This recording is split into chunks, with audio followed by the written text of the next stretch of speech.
Qualitative research हो या quantitative research हो, लॉजिक जो है वो इम्पोर्टेंट पार्ट है, लॉजिक एंड रीजनिंग। क्योंकि सोशल रिसर्च जो है वो लॉजिक और रीजनिंग पे बेस्ड है। अक्सर हम कोई भी रिसर्च जब कंडक्ट कर रहे होते हैं तो रिसर्चर कहते हैं कि जी हम इन डेप्थ इंटरव्यूज यूज़ कर रहे हैं, या हम फोकस ग्रुप डिस्कशंस यूज़ कर रहे हैं, या ऑब्जर्वेशंस कर रहे हैं। लेकिन जो नाइव रिसर्चर्स हैं, मैंने ख़ास तौर पे अंडर ग्रेजुएट्स या जो शुरू में एमफिल पीएचडी के स्टूडेंट्स आते हैं, तो वो बड़े कंफ्यूज्ड होते हैं। वो सिर्फ हमने कुछ स्टेप्स डेवलप किए हुए हैं, बस वही उनको रिपीट करके ले आते हैं।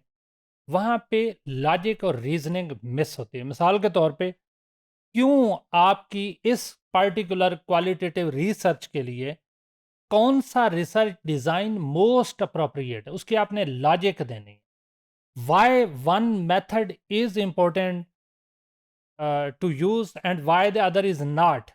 मिसाल के तौर पे मैं कहता हूं कि जी ये ऑब्जर्वेशंस जो है ना, that is the most appropriate research technique के जो स्ट्रीट कल्चर है उसके लिए। लोग जो स्ट्रीट्स के ऊपर आ रहे हैं और वो क्या क्या कर रहे हैं, तो ऑब्जर्वेशन इज मोर इम्पोर्टेंट। क्यों इम्पोर्टेंट है? इसलिए कि वो जो कर रहे हैं वो नेचुरल सेटिंग में कर रहे हैं, आप बस उसको डॉक्यूमेंट करते जाएं। जबकि अगर मैंने एक्सचेंज मैरिजेस पे स्टडी करनी होगी तो मेरे नज़दीक इन डेप्थ इंटरव्यूज़ बहुत इंपॉर्टेंट है।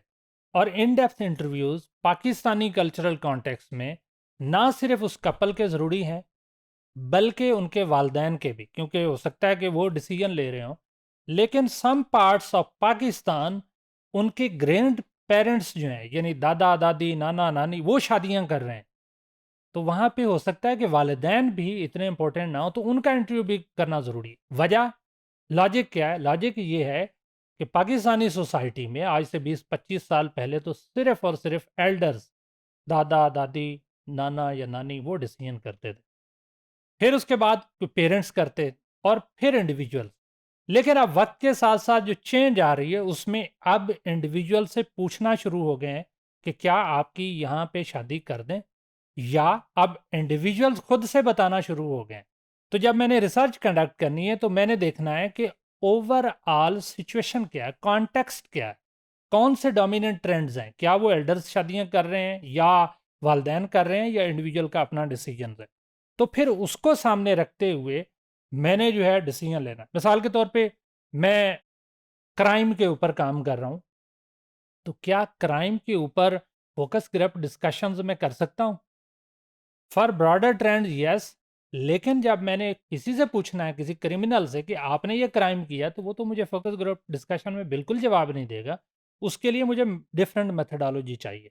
इसी तरह से मुझे फील्ड में एंटर होने के लिए क्या स्ट्रेटजी चाहिए, की इन्फॉर्मेंट चाहिए, गेट कीपर्स चाहिए, किससे इंफॉर्मेशन लेनी है और कैसे वहां तक पहुंचना है। इसी तरह से केस स्टडीज करते हुए इंडिविजुअल की केस स्टडी चाहिए, या कम्युनिटी की चाहिए, या मुझे इश्यूज की केस स्टडी चाहिए, या हम इसको डिटेल में, इन सारे चीज़ों को डिटेल में भी डिस्कस करेंगे। मिसाल के तौर पे फॉर सर्टन स्टडीज हम बायोग्राफिकल हिस्ट्रीज लेते हैं। वो कहाँ पे ज़रूरी है? जहाँ लोगों की हिस्ट्री एक्सपीरियंस से ज़्यादा इम्पोर्टेंट है। मिसाल के तौर पे पाकिस्तानी एग्जांपल्स के सामने रखते हुए बहुत ज़्यादा एंटरप्राइजेज ऐसी हैं, बिजनेस एंटरप्राइजेज जिन्होंने अपना नाम बनाया है, वो ज़्यादा इम्पोर्टेंट है। या जो बिलीनियर्स हैं, अगर पाकिस्तान में देखें, मलिक रियाज है, या इस जैसे बाकी लोग, मियां मनशा। इसी तरह से क्या हम बिल गेट्स की स्टडीज़ को पढ़ते हुए जो उन्होंने लाइफ से मीनिंग ड्राइव किए, या जेफ जो अमेज़न का मालिक है, उसकी लाइफ हिस्ट्री को पढ़ते हुए क्या-क्या स्ट्रेटजीज़ उन्होंने यूज़ की, क्या वो बायोग्राफिकली हमारे लिए इम्पोर्टेंट हैं या नहीं। बाज़-औक़ात हमने बिल्कुल न्यू फिनोमेना, तो उसके लिए ग्राउंडेड थ्योरी मेथड को यूज़ करना है। और क्यों करना है, लॉजिक क्या है, या कंटेंट एनालिसिस करना है। मिसाल के तौर पे मैं 1950 से ऑनवर्ड क्राइम पैटर्न्स जो हैं वो पाकिस्तान के देखना चाहता हूँ, तो क्या मुझे उसके लिए कंटेंट एनालिसिस ज़्यादा अप्रोप्रिएट टेक्निक है, या हिस्टोरिकल कंपैरेटिव एनालिसिस और discourse analysis, which one is the best strategy? तो ये हमें लॉजिक डिज़ाइन करनी है कोई भी रिसर्च डिज़ाइन को अडॉप्ट करते हुए, लिखते हुए कि उसकी लॉजिक क्या है, रीज़निंग क्या है, क्यों एक मेथड अप्रोप्रिएट है जबकि दूसरा मेथड अप्रोप्रिएट नहीं है, क्यों एक टूल ज़्यादा इम्पोर्टेंट है with in a single method, या उसके लिए टूल्स एंड टेक्निक्स डिफरेंट होने चाहिए। तो क्वालिटेटिव रिसर्च में, वैसे तो हर रिसर्च में लॉजिक ज़रूरी है, बट पर्टिकुलरली इसके अंदर देना इसलिए ज़रूरी है क्योंकि ये लॉजिक इन प्रैक्टिस पे चलती है। Qualitative research is always the name of the logic in practice.